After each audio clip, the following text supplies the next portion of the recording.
No, it's okay. So, we're going to talk about how to analyze your responsibility and refocus data so we can get ready for student-led conferences.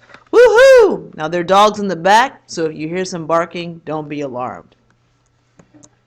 So, our objectives today are to identify patterns in our responsibility center and refocus data in order to create a plan for success. And we also want to identify patterns in homework completion in order to maximize work production. Remembering that the more homework we do, the higher our GPAs. And the higher our GPAs, the college of our choice is even closer. So before we walk into this, we're going to just highlight some of the steps we'll take. What are my steps? First, I'm going to open my responsibility center and refocus data that might be in my email. I'm going to count the number of times the word incomplete or no homework appears. I'm also going to note the time period. Um, we take responsibility center by day, but we might want to group the days into weeks to make our graph more readable. Then we'll walk through Excel and make a graph with the number of our counts and the time period, and then we will look for patterns. So now I'm jumping out of PowerPoint. Walk with me, going right onto Excel. Do do do do do. Oh, no, go to my email. Going to my email first.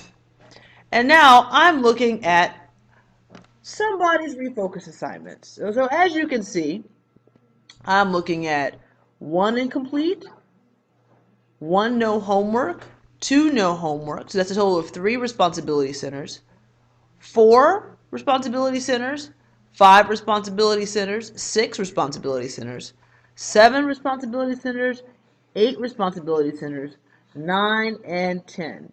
So between 9/12, September 12th, and September 22nd, for example, I was in responsibility center 10 times. So I'm going to write 10 on a piece of paper right beside. Now I'm going to look even closer. I'm going to say that week was between September 12th and September 16th. How do I get that? I went to a calendar. So let me look again to see how many times I was in responsibility center between September 12th and September 16th. So count with me.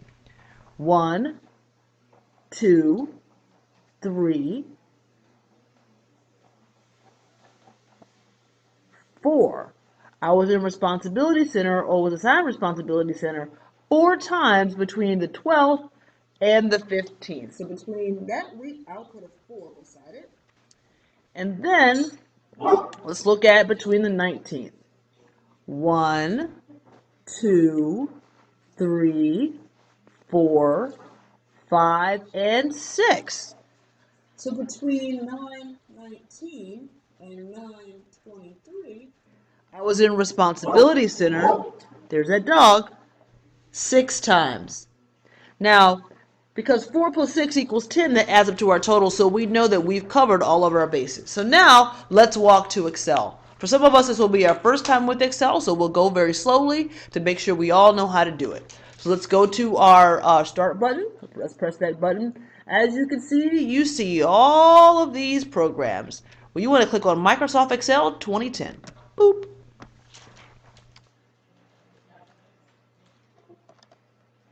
Oh, that's not coming up for us. Give it a second chance. There we go. We're waiting for Excel to pop up.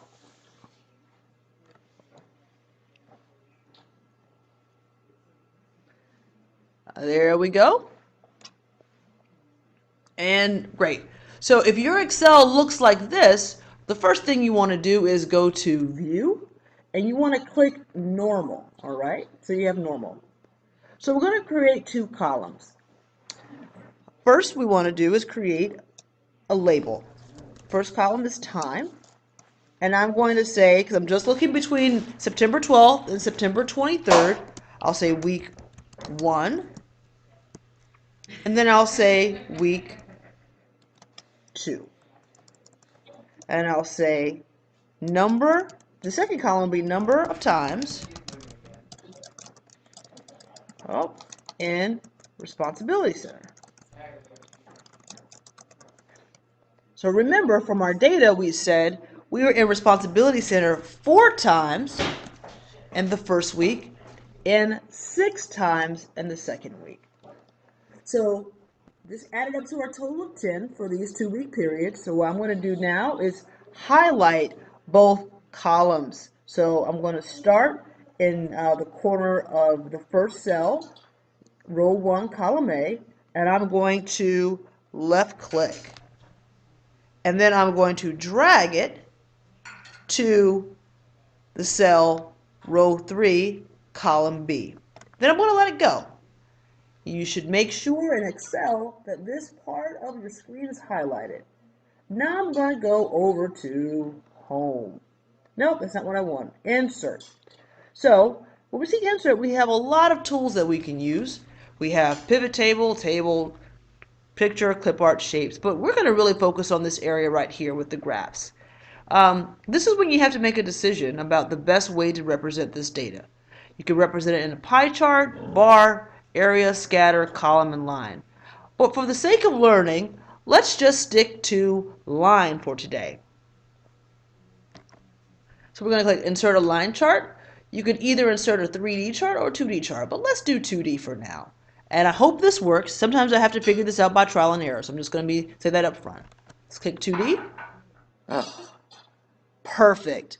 So we now see a title of our chart, number of times in Responsibility Center. We start at 4 in week 1 and we go up to 6 in week 2. Does that show our data? Does that show what we really want to show? It does show an increase. It might. There might be another way we want to show this data. So let's go ahead and delete this. So I'll push highlight it and I delete. I'm going to go back to Insert. Click on Column. Let's pick a bar. Okay. That might be a little bit better because we really want to see not just the trend of increase, but we really want to see how many times I was in Responsibility Center in week 1 and week 2. So that's our chart. And there you have it. Now at this point, you want to think about a couple of things. If there's an increase, if you had less homework, if you had Responsibility Center less in week 1 than you did in week 2, you want to think about why that happened. And you also want to think about in what classes appear the most. So we have our chart created. Now if you want to copy your chart, all you do is Control C, and that copies the chart.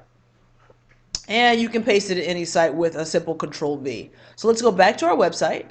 Go back to our RC data. We're going to look at one more thing.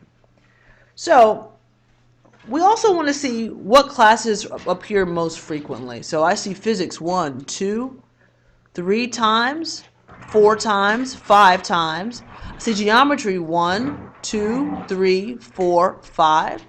I see world history 1, 2, 3, 4. So it doesn't seem like there's a pattern, but there is a pattern of not completing homework. So these are things that I would think about and consider when I'm creating my action plan for my student portfolio. Okay, so this is what I'll do. I'll show you how to cut and paste, and I'll paste it back into the presentation. So we're going to go back to Excel.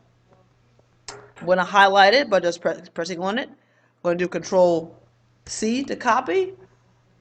And then I'm back in my presentation. I'm going to add another slide. So I'll go to right click, say new slide, and it appears. To add text, I'm going to do a simple Control V, and voila. We have our chart. The same Control V paste could work into your website.